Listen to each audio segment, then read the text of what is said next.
जोहार दोस्तों, मैं Ranjeet Kumar study for goals पर आप सबों का स्वागत करता हूं। फ्रेंड्स, आज के लेक्चर में हम खोटा व्याकरण का एक खास टॉपिक जो कि वाच्य है यानी वाच्य को हम देखेंगे। फ्रेंड्स, यह जो टॉपिक है थोड़ा सा अगर जब आप खोटा के बुक्स वगैरह आप देखेंगे जो मार्केट वगैरह में वहाँ पे पढ़ेंगे तो एग्जैक्टली थोड़ा सा आपको समझने में कठिनाई सा महसूस होगा। एक्चुअली में जो इंग्लिश का वॉइस है वो थोड़ा सा समझना आसान है, लेकिन उसके बाद जब हिंदी का हम वॉइस पढ़ते हैं तो वहाँ पे मतलब वाच्य पढ़ते हैं तो थोड़ा सा कॉम्प्लिकेटेड लगता है। लेकिन जब आप खोटा में आ जाएंगे तो यह कॉम्प्लिकेशन आपको और बढ़ा हुआ दिखेगा। लेकिन खुशी का बात यह है फ्रेंड्स कि जेएसएससी का यह फेवरेट टॉपिक नहीं है।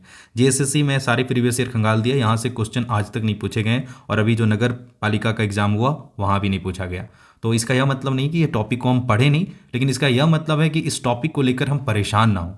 इस टॉपिक से क्या क्या प्रश्न बन सकते हैं एग्जाम ओरिएंटेड आपको मैं बहुत अच्छे से बता दूंगा। और आई होप इस बात का मैं श्योरिटी देता हूं कि वाच्य से अगर क्वेश्चन पूछे गए तो 100% श्योर कि आप गलत करके नहीं आओगे, आप सही करके आओगे, इतना मैं यहाँ पे आपको बता दूंगा। ठीक है, तो चलिए हम लोग वाच्य को देखते हैं क्या है। और बाकी देखिए, कोई भी चीज़ जब आपको कॉम्प्लिकेटेड लगे ना तो उसका सिंपल सा तरीका है कि उसे बार बार पढ़ें, बार बार पढ़ें, कि एक बार सरसरी नज़र से पढ़ें कुछ भी समझ में नहीं आए। जैसे आप एक के झा सर के अगर बुक वगैरह पढ़ेंगे तो पहली बार पढ़ेंगे तो आपको कुछ भी समझ में नहीं आएगा, उसी को दोबारा पढ़िए, तिबारा पढ़िए, चौथा बार पढ़िए तो धीरे धीरे चीज़ें ना समझ में आने लगता है। तो जो कॉम्प्लिकेटेड लगता है उसका जो सॉल्यूशन है वह यही है। बाकी फ्रेंड्स, अगर आप डेली क्विज का हिस्सा बनना चाहते हैं तो आप हमारा जो टेलीग्राम चैनल है वहाँ पे जुड़ जाइएगा। बाकी आप इस कोर्स से जुड़े हैं तो आप ऑलरेडी हमारे कंटेंट का बेनिफिट उठा रहे होंगे। इसके अलावा हमारा यह बुक है, मैं तो रिकमेंड करूंगा सारे बच्चों को कि आप इस बुक को ले लेना चाहिए। 100 एंड 120 के अराउंड आपको किसी भी बुक स्टोर पे यह मिल जाएगा। तो हार्ड कॉपी से प्रैक्टिस करके एग्जाम में जाना भी सही है। तो मेरा पर्सनल रिकमेंडेशन है कि इस बुक से स्टडी फॉर गोल्स के अगर आप स्टूडेंट है तो आपको इस बुक से गो थ्रू होना चाहिए। चलिए आते हैं हम लोग आज ग्रामर की टॉपिक वाच्य पे। तो वाच्य जो है फ्रेंड्स, एक्चुअली में क्या होता है, सारा क्रिया का यहाँ पे खेल है कि इसमें ना क्रिया के बारे में बताया गया है। जो क्रिया होता है फ्रेंड्स, कोई भी पढ़ना या खाना, ये जो होता है ना, ये इसमें इससे क्रिया से मतलब क्रिया का कोई लिंग या वचन नहीं होता है।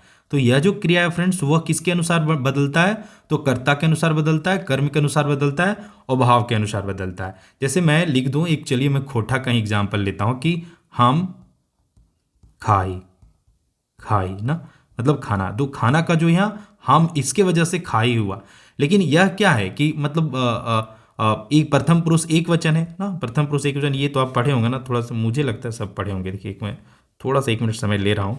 यहाँ पे हम लोग क्या लिख देते थे फ्रेंड्स, पुरुष लिखाता था, पुरुष लिखाता था, यहाँ पे एक वचन और यहाँ पे बहुवचन, बहुवचन। ठीक है, यहाँ पे क्या लिखाता था, तो पहले उत्तम पुरुष, पुरुष मतलब पर्सन, उत्तम पुरुष, उसके बाद फिर क्या होता था मध्यम पुरुष, मध्यम पुरुष, मध्यम पुरुष, इंग्लिश आप पढ़े होंगे तो सेकेंड पर्सन, और लास्ट में क्या होता था थर्ड पर्सन मतलब अन्य पुरुष, अन्य पुरुष। ठीक है, एक वचन में क्या होता था, जैसे में आप पढ़ते होंगे हिंदी में मैं खाता हूँ। ठीक है, उसी तरह अगर खोटा में पढ़ेंगे बोलेंगे तो क्या हो जाएगा कि हम खा ही। ठीक है, उसी तरह से मध्यम पुरुष में क्या होता है, मैं प्रथम पुरुष मतलब अपने बारे में बात करना, मध्यम पुरुष मतलब सामने वाले बंदे के बारे में बात करना, और थर्ड पर्सन अन्य पुरुष मतलब तीसरे किसी बंदे के बारे में बात करना। मतलब यहाँ पे मैं खाता हूँ, मैं अपने बारे में बात कर रहा हूँ, इसके बाद यहाँ क्या हो जाएगा कि तुम खाते हो, मान लीजिए तुम खाते हो। इसका यूज है इसलिए मैं बता दे रहा हूँ ना। तो इसको अगर खोटा में लिखेंगे तो क्या लिखेंगे, तोई, तोई खा ही। ठीक है, या खा हाय, इस तरह भी लिख सकते हैं ना, खा ही सही है, खा ही तक जानिए। उसके बाद अन्य में जब हम लोग किसी तीसरे बारे में मतलब मान लीजिए वह खाता है, तो यहाँ पे एक वचन किसी एक एक बंदे के बारे में, मैं तुम और वह, एक बंदे के बारे में बात हो रहा है, वह खाता है। तो यहाँ पे क्या खोटा में क्या हो जाएगा, वह का खोटा में क्या लिखते हैं, वो लिखते हैं कि वो खा है। ठीक है, तो यहाँ पे क्या हो रहा है कि देखिए ये एक वचन मतलब अगर क्या हो रहा है, पुरुष और वचन के अनुसार ये जो क्रिया है ना वो बदल रहा है। जैसे हम खा ही, तो यहाँ पे क्या हो, तो खा ही, और ऊ खा हे, पहला खा हे हो गया, यहाँ पे खा ही है और यहाँ खा ही है। अगर थोड़ा सा और इसको बदलेंगे खोटा में तो यहाँ भी चेंज होगा। आप हिंदी वाले से समझ सकते हैं, मैं खाता हूँ, तुम खाते हो और वह खाता है। तो तीनों में क्या हुआ कि ये क्या हुआ, कर्ता मैं जो करने वाला है, जो कि जिस पे जो कर रहा है उसके अनुसार क्रिया परिवर्तित हो रहा है। ठीक है, अभी इसका यूज है इसलिए मैं बता दे रहा हूँ, अभी और अच्छे से क्लियर करूंगा, वहां पे आपको समझ में आ जाएगा। उसी तरह बहुवचन भी आप सीख गए होंगे ना, जानती होंगे मैं का क्या हो जाएगा, मैं है तो हम लोग खाते हैं, मतलब हम लोग बहुत सारे लोग, हम लोग खाते हैं, खाते हैं। तो इसी में खोटा में क्या हो जाएगा, हम इन खा ही।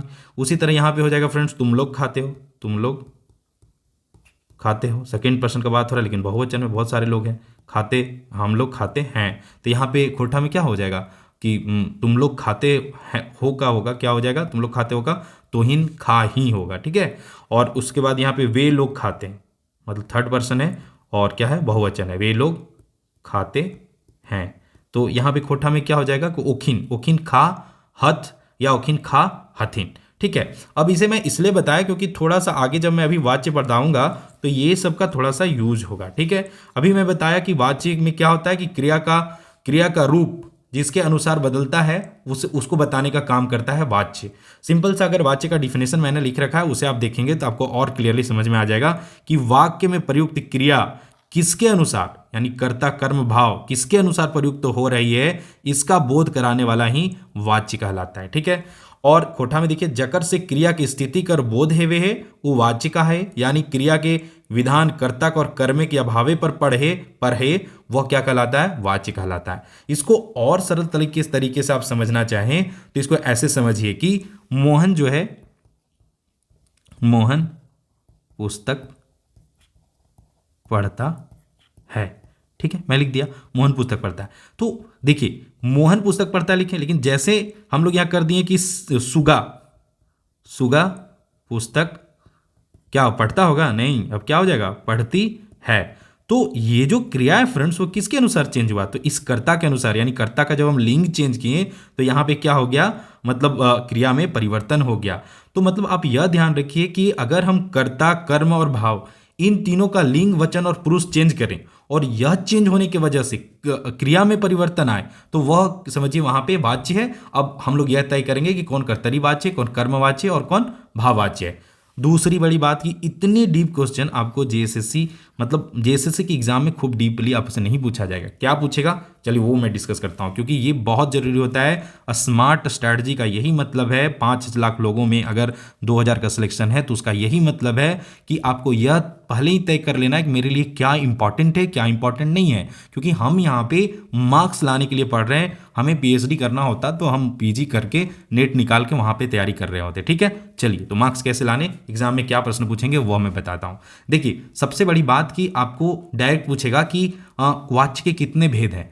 तो खोटा में फ्रेंड्स अलग अलग जो लेखक हैं वो अलग अलग वाच्य का भेद बता रखे हैं, किन्हीं के द्वारा 3 है, किन्हीं के द्वारा 2 है, किन्हीं के द्वारा 4 है, इस तरह से है। अब अगर पूछ दिया कि वाच्य के कितने भेद हैं तो आप क्या लिखोगे, तो आप जानिए वाच्य के कितने भेद हैं जेएसएससी नहीं पूछेगा, क्योंकि अलग अलग लेखकों ने अलग अलग पुस्तकों में अलग अलग बातें बता रखी है। तो आपसे जब पूछेगा तो पर्सनली बंदे को मेंशन करके पूछेगा, मतलब कि फलना के द्वारा कितने भेद है, फलना के द्वारा कितने भेद है, इस तरह से पूछेगा।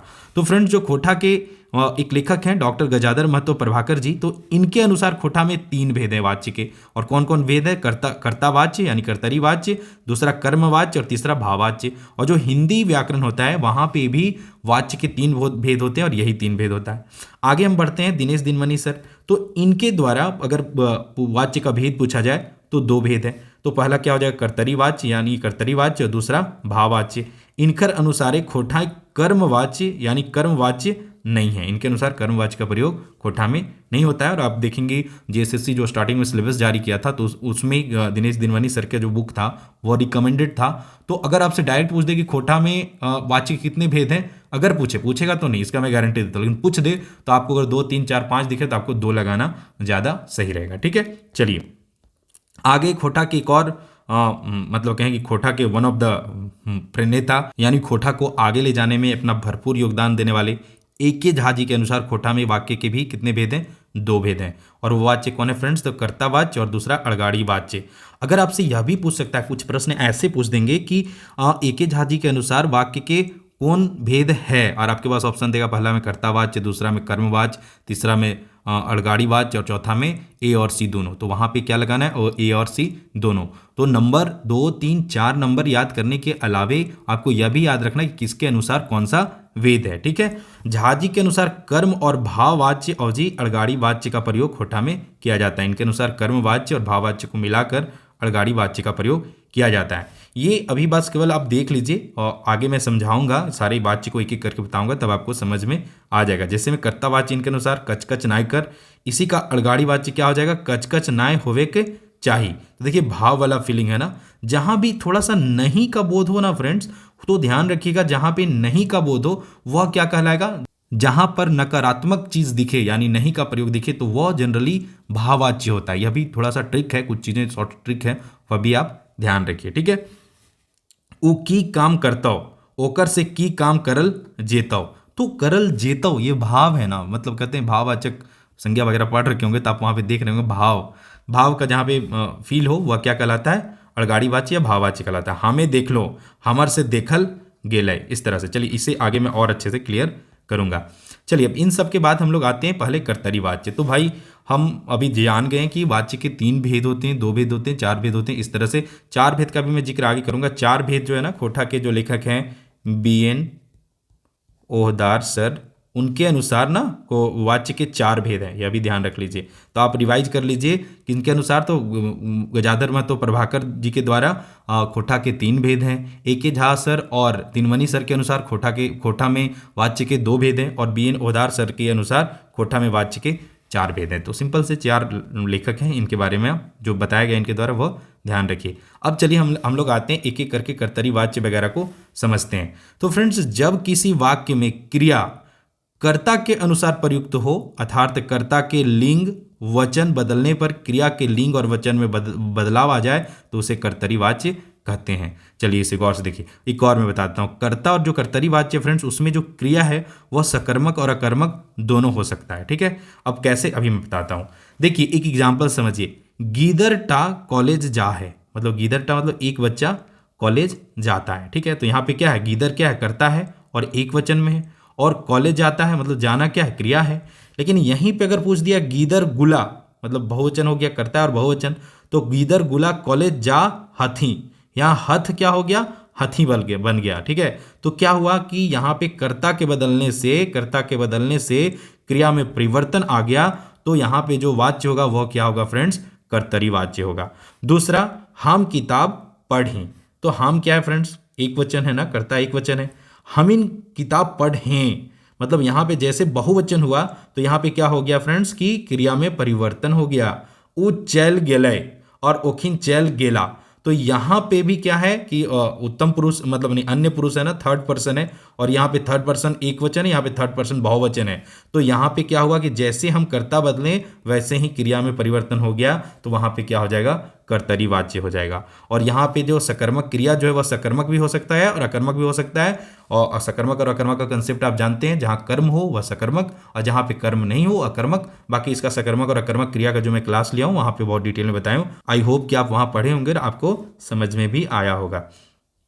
तो मुझे लगता है आपको कर्तरी वाच्य अच्छे से क्लियर हो गया होगा। कोई मतलब यहाँ पे डॉट नहीं, आपको सिंपल समझना है कि जहाँ पे क्रिया कर्ता के अनुसार चेंज हो, कर्ता के लिंग वचन और क्या कहते हैं पुरुष के अनुसार चेंज हो रहा हो, वह क्या कहलाता है, वहाँ वह क्या कहलाता है, कर्तरी वाच्य कहलाता है। देखिए ज़्यादा कंसेप्ट ज़्यादा डीपली पढ़िएगा, ज़्यादा कन्फ्यूजन होगा।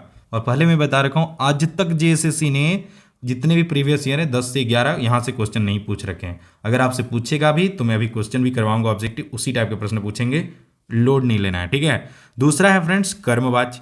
कर्मवाच्य मतलब देखिए थोड़ा सा ना, जो वो जिसके बारे में हम डेफिनेशन पढ़ रहे होते हैं उसका अगर नाम सुनेंगे ना तो उसी से फील हो जाता है कि भाई इसका डेफिनेशन क्या होगा। कर्मवाच्य मतलब जहाँ पे कर्म का प्रधानता हो, मतलब कर्म के अनुसार क्रिया में परिवर्तन हो रहा हो तो वह क्या कहलाएगा, कर्मवाच्य कहलाएगा। जब क्रिया का रूप कर्ता के अनुसार ना होके, मतलब जब क्रिया का रूप कर्ता के अनुसार ना परिवर्तित होकर कर्म के अनुसार परिवर्तित हो तो वह क्या कहलाता है फ्रेंड्स, कर्मवाच्य कहलाता है। इसके अलावा और देखिए, अनुसार ना है के कर्मे के अनुसार है और कर्ता का रूप करण कारक में रहे, मतलब कर्ता का जो रूप है, जैसे मैं यहाँ देखिए सुगा, तो क्या है सुगा से, मतलब करण कारक मतलब करण का जो प्रसर्ग है से वह लगा रहे कर्ता के साथ, तो वह जो होता है वह कर्मवाच्य कहलाता है। चलिए थोड़ा सा एग्जाम्पल से समझने पे इजी होता है, थोड़ा सा इसे एग्जाम्पल से समझिए। देखिए यहाँ पे एक सेंटेंस है सुगा से, देखिए इस से पे भी फोकस करना है, जहाँ पे भी करण वाच्य दिखे। आप जैसे हिंदी में पढ़िएगा कि ने परसर्ग जहाँ पे भी आ जाता है ना वह कर्तरी वाच्य कहलाता है, लेकिन चूंकि खोटा में ने परसर्ग का यूज नहीं होता है इसलिए यह कंसेप्ट मैं आपको यहाँ पे बता ही नहीं रहा हूँ, ठीक है। इससे और कन्फ्यूजन बढ़ेगा, हिंदी को हिंदी में रहने देते हैं, ठीक है। चलिए तो सुगा से रोटी खाल जाए, तो यहाँ पे देखिए ये जो सुगा क्या है वह कर्ता है और रोटी क्या फ्रेंड्स कर्म है। और दूसरी बात, जब भी कर्म वाच्य हो तो कर्म वाच्य में खाली सकर्मक क्रिया रहता है, कर्मक क्रिया नहीं होता है, यहाँ पे केवल सकर्मक क्रिया होता है, क्योंकि कर्म पे फल पड़ता है ना, तो जब कर्म रहेगा ही नहीं तो फल कहाँ पड़ेगा, इस तरह से समझिए। तो सुगा से रोटी खायल जाए, तो सुगा क्या करता है, रोटी क्या है कर्म है, और खायल जाए क्या है फ्रेंड्स तो क्रिया है।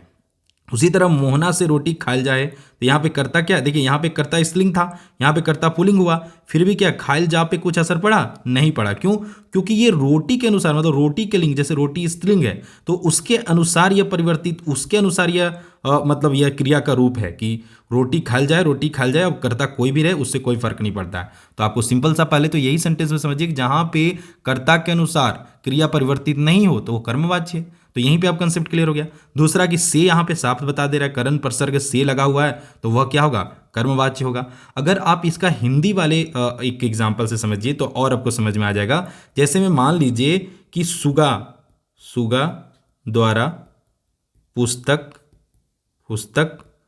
पढ़ी जाती है, तो देखिए अब मैं तो सुगा को अगर चेंज कर दूं कि मोहन द्वारा, तो यहां पे क्या होगा, मोहन द्वारा पुस्तक पढ़ी जाती है, यही होगा, जाती है। अब देखिए यहां पे हम ये स्त्रीलिंग था, ये पुल्लिंग कर दिए, तो भी पढ़ी जाती है पे कोई फर्क पड़ा, नहीं पड़ा। क्यों, क्योंकि यह पढ़ी जाती पुस्तक जो कर्म है उसके अनुसार यह क्रिया है, क्योंकि पुस्तक स्त्रीलिंग, पुस्तक जो अगर हिंदी में देखिएगा तो वो पुस्तक स्त्रीलिंग है, तो इस पुस्तक की वजह से यह पढ़ी जाती है। तो यहां से ही कंसेप्ट क्लियर हो गया कि जहां पे क्रिया कर्म के अनुसार चेंज हो फ्रेंड्स तो वह क्या कहलाता है, कर्मवाच्य कहलाता है, ठीक है। आई होप कि आपको समझ में आ गया होगा। कर्ता के बदलने से क्रिया में कोई बदलाव ना हो तो उ कर्मवाच्य होता है, यह भी कंसेप्ट सीख लीजिए। तो कर्तावाच्य और कर्मवाच्य आई होप कि आपको समझ में आ गया होगा। अब आते हैं फ्रेंड्स भाववाच्य। भाववाच्य तो और भी आसान है, जहां पे क्रिया ना तो कर्म के अनुसार चेंज हो ना कर्ता के अनुसार चेंज हो तो भाई वह भाववाच्य हो जाएगा। यहाँ पे और कंसेप्ट क्लियर है, जोन वाक्य क्रिया का रूप अन्य पुरुष थर्ड पर्सन एक वचन और पुल्लिंग में रहे, कर्ता का रूप करण कारके रहे, उ भाववाच्य हेवे। करण कारक मतलब से लगा रहे, ठीक है। अब देखिए इसको मैं बताया था ना अभी, इस तरह से आपको पूरा वो जो सेंटेंस का द पुरुष और वह वचन होता है वो मैं बताया था। तो यहाँ पे क्या था फ्रेंड्स, अन्य पुरुष, तो वो ये बोल रहा है यहाँ पे कि अन्य पुरुष में होना चाहिए और एक वचन, यहाँ पे बोला था एक वचन में होना चाहिए। जैसे में यहाँ पे क्या होता था, हाम था पहला में, उसके बाद तोई था, और यहाँ पे क्या था, यहाँ पे ऊ था ना, तो यहाँ पे ऊ में भी बोल रहा है कि पुल्लिंग में रहे, ये कंडीशन है कि अन्य पुरुष एक वचन और पुल्लिंग में रहे और कर्ता का रूप करण कारके से रहे, वो भाववाच्य है वह। अब चलिए फिर एग्जाम्पल से इसको समझते हैं, एकदम एग्जाम्पल से क्लियर हो जाएगा, ठीक है, एकदम नहीं घबराना है। अब देखिए राम से बाजार जायल जाहे, तो यहाँ पे देखिए मैं बोला फील भाव जहाँ पे आए, बाजार जायल जाहे मतलब यहाँ पे से और करण प्रत्यय से करण प्रसर्ग जुड़ा हुआ है और यहाँ पे भाव जो है जायल जा है। गीता से सुतल जायत, तो यहाँ पे क्या है कि मतलब भाव का बोध हो रहा है, वह क्या कहलाता है, भाववाच्य कहलाता है। जब किसी वाक्य में प्रयुक्त क्रिया ना तो कर्ता के अनुसार प्रयुक्त हो ना ही कर्म के अनुसार बल्कि भाव के अनुसार प्रयुक्त क्रिया भाववाच्य कहलाता है। दूसरी बड़ी बात, भाववाच्य में जो क्रिया होता है फ्रेंड्स वह सकर्मक क्रिया नहीं होता है, जब भी रहेगा तो अकर्मक रहेगा, क्योंकि सकर्मक जब रहेगा तो वहां क्रिया जो होगा वो कर्म के अनुसार हो जाएगा, तो वैसे कंडीशन में क्या होगा वो मतलब वो तो कर्मवाच्य हो जाएगा। इसलिए भाववाच्य में क्रिया सकर्मक क्रिया नहीं रहता है, बल्कि क्रिया क्या रहता है फ्रेंड्स, तो एक वचन रहता है, अन्य पुरुष और पुल्लिंग रहता है, ठीक है। चलिए इसके कुछ और एग्जाम्पल मैं आपको बता देता हूं भाववाच्य के। ओकर से चलल नाय जा है, ठीक है, नाय जा है, तो नाय जा है, तो पहले तो मैं बोला भाववाच्य में जब भी नकारात्मक बात हो नहीं का प्रयोग दिखे तो वह क्या हो जाएगा, भाववाच्य हो गया। दूसरी बड़ी बात, यहाँ करण प्रसर्ग से लगा हुआ है। तीसरी बड़ी बात की यहाँ पे सबसे बड़े भाव का बोध हो रहा है, मतलब यह क्या होगा, भाववाच्य होगा। मतलब जहाँ पे देखिए जैसे ओकर से चलल न जाहे, तो यहाँ पे लिखेंगे क्या, तोर से चलल न जाहे, और हमीन से चलल न जाए, तो हर बार क्या हो रहा है, ये कर्ता मतलब कर्ता के अनुसार थोड़ी क्रिया यहाँ पे चेंज नहीं हो रहा है, और कुछ कर्म भी नहीं है जिसके अनुसार क्रिया चेंज हो, क्योंकि कर्म तो यहाँ रहता ही नहीं है। तो जब कर्ता के अनुसार चेंज नहीं हो रहा हो, यहाँ से लगा हो और ना का बोध हो, तो ये क्या कहलाएंगे फ्रेंड्स, भाववाच्य कहलाएंगे। ठीक है, इतना जानिए, एक ओवरव्यू कॉन्सेप्ट आपके दिमाग में सेट है तो आपके मार्क्स नहीं कटेंगे, और ये इतना इनफ है। आप जबरदस्ती खूब सा मतलब क्रिस्टल क्लियर की फेर में नहीं रहना है। ठीक है, और थोड़ा सा तो कॉम्प्लिकेटेड है, लेकिन मुझे नहीं लगता कि चीज़ों को मैं बता रहा हूँ तो आपको समझने में दिक्कत हो रहा होगा। अब एक और खोटा में एक स्पेशल दिखता है संबंधवाच्य, हिंदी में तो यह नहीं है, संबंधवाच्य आपको देखने को मिलता है। और ये संबंधवाच्य का कंसेप्ट जो है डॉक्टर BN अवधार सर के अनुसार जो है कि खोटा में 4 वाच्य होते हैं, कर्तावाच्य, कर्मवाच्य, संबंधवाच्य और भाववाच्य। तो अब जो ये बात ना, इन्होंने अपनी जो एक शोध है खोटा में क्रिया रूपों का विश्लेषणात्मक अध्ययन, उस शोध में इन्होंने यह मेंशन किया। अब संबंधवाच्य क्या होता है थोड़ा सा समझ लीजिए। क्रिया जब कर्म के आधार पर न बदलकर कर्ता के जिससे संबंध रहता है उसके आधार पर बदलता है, उसे संबंधवाच्य कहते हैं। देखिए एक और समझिएगा कि जब भी क्रिया जब कर्म के आधार पर नहीं बदलता है, बल्कि किससे बदलता है, कि कर्ता का जिससे संबंध है उसके आधार पर बदलता है। थोड़ा सा इसको एग्जांपल समझिए कि जैसे कड्रू चरोही, तो कड्रू क्या करता है यहाँ पे, लेकिन कड्रू का संबंध कहाँ से, हमर से क्या हो रहा है, हमर से समझ में आ रहा है कि मेरा है। यहाँ पे तोर से समझ में आ रहा है कि कर्ता जो है किसी और का है। कड्रू यहाँ पर करता, इससे ओकर से समझ में आ रहा है कि किसी तीसरे बंदे का है। तो यहाँ पे यही कह रहा है कि जिससे संबंध रहता है उसके आधार पर बदलता हो अगर क्रिया, तो वह क्या कहलाता है फ्रेंड्स, संबंधवाच्य कहलाता है। ठीक है, चलिए इसको और थोड़ा सा मैं एग्जाम्पल समझाता हूँ कि जैसे में यहाँ पे देखिए कि हमर कड्रू, कड्रू समझ रहे हैं ना, भैंस का बच्चा, कड्रू हमर कड्रू चरो ही, तो यहाँ पे कड्रू क्या करता है, जैसे यहाँ पे तोर कड्रू चरो हो, तो यहाँ पे देखो कड्रू चरो ही है, यहाँ पे कड्रू चरो हाउ कर दिया, तो ये हाउ क्रिया में परिवर्तन किसके अनुसार है, तोर के अनुसार। इसी बात वो ओकर कड्रू चरो है, तो यहाँ पे क्रिया में परिवर्तन किसके अनुसार आया, ओकर के अनुसार, ना कि कर्ता के अनुसार। तो किसके अनुसार चेंजिंग आ रहा है, कर्ता का जो संबंध दिखा रहा है उसके अनुसार क्रिया में परिवर्तन आ रहा है। जैसे गुरु जी के कड्रू चरो हैं, मतलब यहाँ पे सम्मान दे रहे हैं गुरु जी की वजह से, तो यहाँ पे कर्ता की वजह से क्रिया में परिवर्तन नहीं हो रहा है, कर्ता का संबंध जिससे उसके वजह से यहाँ पे परिवर्तन हो रहा है, तो वह क्या कहलाता है, संबंध कारक कहलाता है। तो आई होप कि ये समझ में आ गया होगा। थोड़ा सा और देखिए, यहाँ पे ये मैं दे दिया हूँ समझाने के लिए, कर्ता का संबंध इनसे है, तो मतलब इन से कर्ता का संबंध है, तो इसको ऐसे समझिए कि कर्ता से संबंध रखने वाले, मतलब जो कर्ता है उससे संबंध रखने वाले लोगों के लिंग वचन, यही है ना, लिंग और वचन बदल रहा है, और पुरुष के बदलने से क्रिया में बदलाव हो तो उसे संबंधवाच्य कहते हैं। वेरी सिंपल, आई होप कि आपको समझ में आ गया होगा। अब फ्रेंड्स जनरली बदलने के लिए तो नहीं देता है, लेकिन अगर आपको बदलने बोले कि कर्तावाच्य से कर्मवाच्य बदलिए, तो कुछ सिंपल से रूल है, आप इजीली चाहेंगे तो यहाँ से बदल सकते हैं। जैसे में कर्तरी वाच्य से कर्म या भाववाच्य बनाने का नियम क्या है, तो ये नोट कर लीजिए, कर्ता के बादे कर्म कारक चिन्ह से रखल जाए, तो मतलब जब कर्तरी से हमको कर्म बनाना हो या भाव बनाना हो तो हम लोग क्या लगाते हैं, से लिखते हैं, से प्रसर्ग का यूज करते हैं। मूल क्रिया का रूप भूतकाले बदल जाए, तो मूल क्रिया है वो जब भी हम कर्तावाच्य को कर्मवाच्य भाववाच्य में बदलेंगे तो वह क्या हो जाएगा, भूतकाल में परिवर्तित हो जाएगा। जो क्रिया है वह सहायक क्रिया रूपे जा धातु है ना, जा ना जोड़ेंगे तो क्रिया बन जाता है, तो जा धातु लगवल जाए मगर ओकर काल ओहे काले रह जे काले कर्तावाचिक क्रिया रहता है। मतलब यहाँ पे कहने की इसको समझिए कि सहायक क्रिया रूपे जा धातु लगवल जाए मगर ओकर काल, ये जो जा धातु है उसका काल, क्रिया का काल ओहे काल रहता है जे काल में कर्तावाच्य का क्रिया रहता है। मतलब कर्तावाच्य को ही बदलेंगे ना, कर्तावाच्य भाव कर्मवाच्य में, तो वही क्रिया रहेगा जो कर्तावाच्य का, वही कहाँ किसका, कर्मवाच्य और भाववाच्य का रहेगा। ठीक है, अब चलिए देखते हैं कर्तावाच्य से कर्मवाच्य बदलने का नियम। पहले तो से ये ध्यान रखिएगा, इसी से इस तरह के प्रश्न तो नहीं पूछेगा, उम्मीद भी कम है, लेकिन फिर भी एक बार जान के रखिए, क्या पता पूछ दे और आपके अगर यहाँ पे 3 मार्क्स बढ़ जाएंगे तो थोड़ा सा कंपटीशन में आगे निकल जाएंगे। ठीक है, जैसे में रामू किताब पढ़े, तो यहाँ पे क्या हो जाएगा कि रामू से किताब पढ़ल जाए, कर्मवाच्य ना, रामू से किताब पढ़ल जाए। अब हम रामू को श्यामू करें, सीता करें, तो भी क्या होगा कि इसमें पढ़ल जाए परिवर्तन नहीं होगा, क्योंकि पढ़ल जाए किताब के अनुसार है। ठीक है, मतलब कर्म के अनुसार है। रोहन भात खायल रहे, तो यहाँ पे से पहले लगाएंगे, तो रोहन से भात खायल गेल। सुगा गीत गावे, तो सुगा से गीत गावल जाइत। इसी तरह कर्तावाच्य से अगर भाववाच्य बदलना है तो यहाँ पे भी से लगाते हैं, लेकिन जा भी यहाँ पे लगाना पड़ता है। ठीक है, जैसे में छुआ हांस है, तो छुआ से हासिल जा है, तो जहाँ पे जा ही लग जाता है तो भाव का बोध हो जाता है, तो भाव का बोध जहाँ हुआ वह भाववाच्य।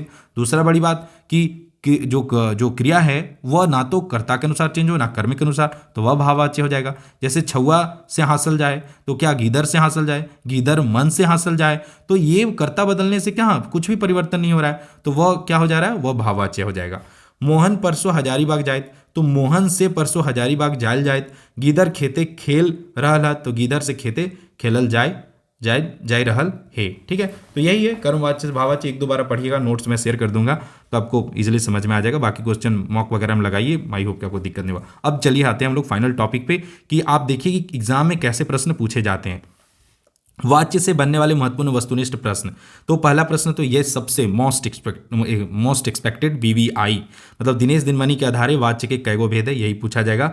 और इसका सही आंसर क्या हो जाएगा, तो दिनेश दिनमणि सर के अनुसार वाच्य के 2 भेद हैं। अब इसी तरह 4 और क्वेश्चन, 3 और क्वेश्चन बन सकते हैं। मैं ज़्यादा क्वेश्चन बनाना नहीं चाहता, मेरा गोल होता है कम समय में आपको कंसेप्ट सिखा दूं, इसलिए इसी प्रश्न को ऐसे पूछ सकता है। ए.के. झा जी के अनुसार कितना वाच्य के भेद है, तो 2 आंसर कीजिएगा। B.N. ओहदार सर के द्वारा वाच्य कितने भेद हैं, तो 4 आंसर कीजिएगा। गजाधर महतो प्रभाकर जी के द्वारा वाच्य कितने भेद हैं, तो 3 आंसर कीजिएगा। और वाच्य केकरा कहल जा है, अगर आपसे पूछा कि वाच्य केकरा कहल जा है, तो इसका सही आंसर क्या हो जाएगा, देख लीजिएगा, ऑप्शन पढ़ लीजिएगा। जेकर से क्रिया के स्थितिक बोध होवे, जेकर से क्रिया के स्थितिक बोध होवे, क्रिया के विधान कर्ता या कर्म या भाविक पर एकर बोध करवैया के, मतलब क्रिया का विधान किसके अनुसार चेंज हो रहा है, कर्ता कर्म या भाव के अनुसार, उसका बोध करने वाले को वाच्य कहते हैं। या ए और बी दुयो और कोई नहीं, इसका सही आंसर क्या हो जाएगा फ्रेंड्स, ए और बी दुयो। तीसरा प्रश्न यह पूछ सकता है कि ए.के. झा जी के अनुसार वाच्य कर भेद लागय, तो यहाँ पे 1 2 3 नहीं दिया है, यहाँ पे कर्ता वाच्य दे दिया, अड़गाड़ी वाच्य दे दिया, ए और बी दियो और ये सब है, तो इसका सही आंसर क्या हो जाएगा, सी आंसर हो जाएगा।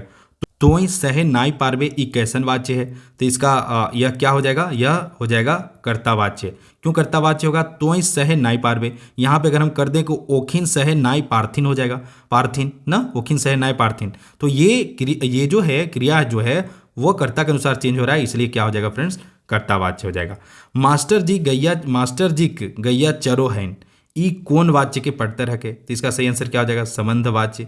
तो यहाँ पे बोल रहा है कि किसके अनुसार, अगर हम बोल देंगे मास्टर जी, कभी मैं बताया था ना संबंध कारक में, वहाँ ऊपर एग्जाम्पल बताया था कि मास्टर जी गैया चरो हैं, यहीं पे बोल देखेंगे तोर गैया चरो हाउ हो जाएगा। तो मतलब ये जो कर्ता का संबंध जिससे है, इस संबंध के वजह से, इस संबंध का लिंग और वचन के वजह से क्रिया जब चेंज हो तो वह क्या कहलाता है, संबंधवाच्य कहलाता है।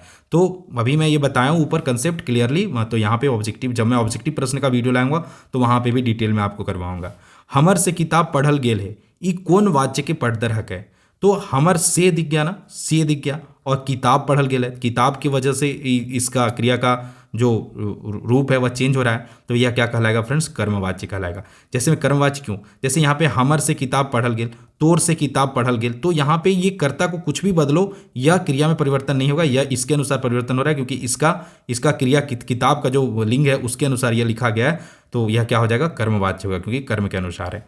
7वां प्रश्न है, राजकुमार से घर जायल जाहे, ई कौन वाच्य लागे, तो जायल जाहे, तो जा जहां दिखे, मैं पहचानने का भी ट्रिक बताया था, जहां जा दिखे मतलब वह क्या होगा, तो वह भाववाच्य होगा, तो इसका सही आंसर क्या हो गया, भाववाच्य। तो ये मतलब मुझे लगता है कि आप सिंपली जितना पढ़ें उससे आपको मतलब सब चीज़ क्लियर हो गया होगा, और अगर यहाँ से प्रश्न पूछा जाता है तो आप इजीली बना लेंगे। इसके अलावा इस पार्ट से बनने वाले और भी जो वस्तुनिष्ठ प्रश्न है वो प्रैक्टिस के लिए स्टडी फॉर गोल्स ऐप पे चढ़ा दिए गए, तो वहाँ पे जाके प्रैक्टिस कर सकते हैं। तो इसके अलावा जेपीएससी जेएसएससी एग्जाम का अगर खोटा का तैयारी करना चाहते हैं तो study for goals app download कर लीजिए, वहाँ पे आपको complete course, 50 full and test वगैरह सारी चीज़ें आपको मतलब आपकी तैयारी को जो चीज़ें दुरुस्त कर सकती है वो आपको वहाँ देखने को मिल सकता है। बाकी अगर आप स्टडी फॉर गोल्स का स्टूडेंट हैं और अगर हमारा जो ये झारखंड जीके का कोर्स है, झारखंड सामान्य ज्ञान, जहाँ पे 7,500 प्रश्न हैं और 40 क्वेश्चन के जो मॉक होते हैं, जैसे सीजल में 40 प्रश्न ही पूछा जाता है झारखंड जीके का, तो उसके 100 सेट्स हैं, टॉपिक वाइज सेक्शनल टेस्ट हैं, विगत वर्ष के पेपर हैं और सब्जेक्ट वाइज टेस्ट है। तो इन सब का बेनिफिट आप उठा सकते हैं, कहाँ से,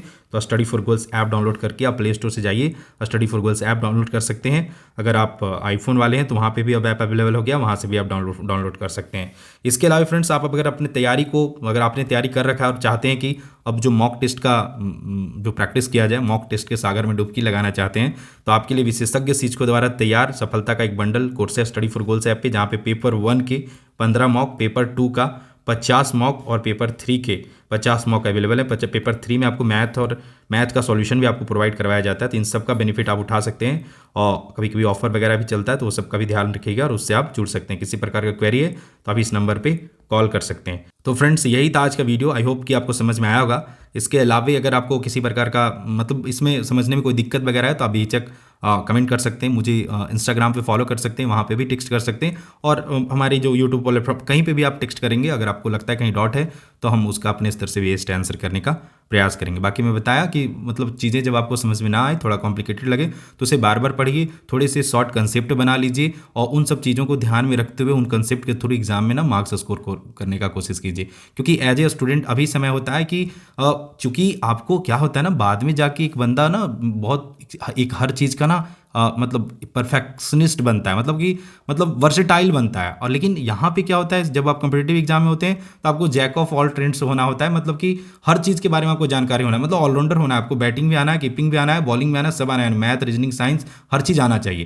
लेकिन बाद में क्या होता है कि लोग पीएचडी करते हैं स्पेसिफिक सब्जेक्ट वगैरह में, तो वहाँ पे उनके पास गहन नॉलेज होता है। लेकिन यहाँ पे क्या है कि आपको ऑलराउंडर होना होगा, हर चीज़ को जानना होगा, हर जगह पे मार्क्स स्कोर करना होगा। तो उसके लिए क्या होना चाहिए, स्ट्रैटेजी होना चाहिए। क्योंकि आपके पास समय कम समय है, उतना ही समय में लोग पीएचडी कर रहा है, उतना ही समय में आपको ऑलराउंडर बनना है। तो आपको ये तय करना होगा कि भाई मैं जो पढ़ रहा हूँ उससे शॉर्ट नोट्स बना लूँ, कहाँ से क्या चीज़ में ध्यान में रखूँ कि उससे मेरे मार्क्स एग्जाम में आ जाए। तो यही तो अंतर है ना कि आपको स्मार्ट स्ट्रेटजी यही है कि आप जब जान रहे हैं कि फलना जगह से क्वेश्चन कम पूछता है तो उसके मैं शॉर्ट से कंसेप्ट बना लिया, उसे मैं रिवाइज कर रहा हूँ, अगर मे भी पूछते तो इन कंसेप्ट से मैं कोई भी आंसर कर सकता हूँ, और उस पर कम समय दूँ, जहाँ से ज़्यादा प्रश्न पूछे जाएंगे वहाँ ध्यान दो। तो ये सब कुछ चीज़ें हैं जो आपको मतलब समझना होगा और इसे एग्जीक्यूट करना होगा, तब जाके आपको टाइमली सफलता मिलेगा। अदरवाइज आप अगर 35 साल में अगर बन भी जा रहे हैं, एक अच्छा जॉब पा भी ले रहे हैं, तो क्या हुआ, आपने अपना 10 साल जो 25 से 35 वाला है उसे तो बर्बाद किया। तो वो राइट टाइम पे राइट चीज़ें चाहिए, तो राइट कंसेप्ट चाहिए, और राइट कंसेप्ट को एग्जीक्यूट करना होगा, तभी जाके आपका सिलेक्शन होगा। बाकी स्टडी फॉर गोल्स है आपको प्रॉपर गाइड करने के लिए, और अच्छे से तैयारी कीजिए। और अगर समय थोड़ा बहुत आगे पीछे होता है तो उससे परेशान नहीं होना है, उसको और पॉजिटिव वे में लेके उससे और अपना जो तैयारी उसे धार दीजिए। और जब भी एग्जाम हो, मतलब मैं एक बात बोलता हूँ, बार बार बोलता हूँ कि अगर आज एग्जाम हो और मेरा सिलेक्शन ना हो, उससे बेहतर है कि 15 दिन बाद एग्जाम हो और मेरा सिलेक्शन हो, वो ज़्यादा बेहतर है। तो इसी कंसेप्ट को ध्यान में रखते हुए, क्योंकि एज ए स्टूडेंट फिलहाल तो आप वही कर सकते हैं, पॉजिटिव चीज़ों को ही ध्यान में रख के अपनी तैयारी को दुरुस्त किया जाए, यही सही चीज़ें होता है एज ए स्टूडेंट। तो ठीक है, आप इन सब बातों को एग्जीक्यूट करते हुए तैयारी कीजिए। मेरा ढेरों शुभकामनाएं कि आने वाले एग्जाम में आपका मेहनत रंग लाए और आपका फाइनल सिलेक्शन हो। एक मैसेज हमें भी गिरा देना कि सर फाइनली गॉट सेलेक्टेड। ठीक है, चलिए ऑल द बेस्ट। मैं फिर मिलता हूँ नेक्स्ट वीडियो के साथ, तब तक आप अपना ख्याल रखिए। Bye bye and take care.